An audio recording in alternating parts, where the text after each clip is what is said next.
रंग और मेहंदी के, ये मेहंदी के फूल आपने पढ़ी होगी किसी क्लास के अंदर यदि कभी। एक कहानी थी पहले, लगती थी, अब मैं भूल गया कौन से क्लास में थी, कि एक रेगिस्तान का सीन है और एक बस चलती जा रही है और बियावान रेगिस्तान पड़ा है, दूर दूर तक ना बंदा ना बंदे दी जात।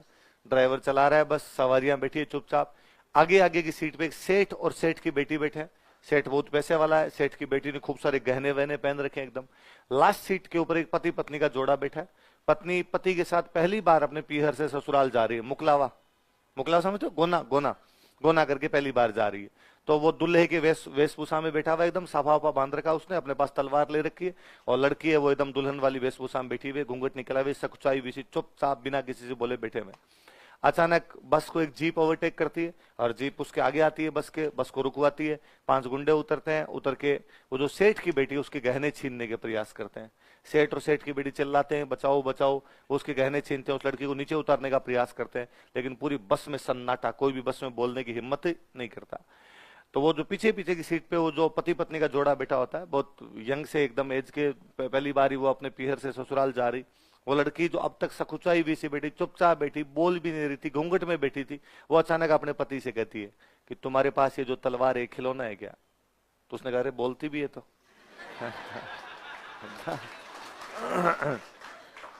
उसने कहा खिलौना क्यों है, सही है, दार लगाई हुई है सुबह की इसमें।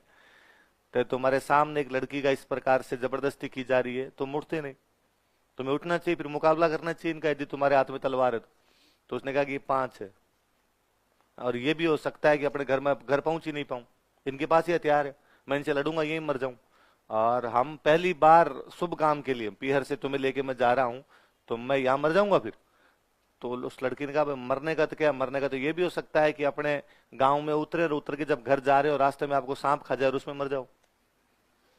मरने का तो ये भी हो सकता है कि जोर से खिलखिला के हंसो और साथ में सांस निकल जाए।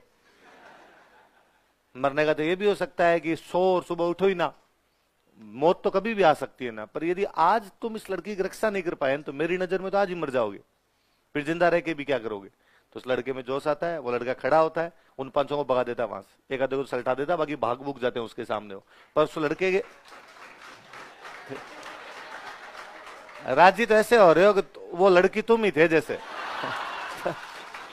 तुमने मोटिवेट किया था उसको। वो लड़का घायल होता है, घायल होकर वो लड़का मर जाता है वहां पर।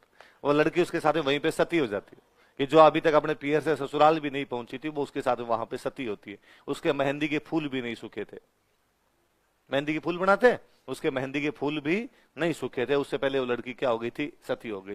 तो उस कहानी का नाम क्या? पढ़ी कभी ऐसी? नहीं पढ़ी? आपने भगवान जाने क्या पढ़ा है। तो मैं जब कहता हूँ कि ये कहानी आपकी लगती थी, वो जगह ना नहीं लगती, तो मुझे लगता है या तो आप भूल गए कि लगती थी अब याद नहीं आ रही, या मैं पाषाण काल का हूं। भाई बनास सभ्यता के टाइम लगती होगी ऐसी। अच्छा, एक ये बहुत अच्छा उपन्यास है, कभी टाइम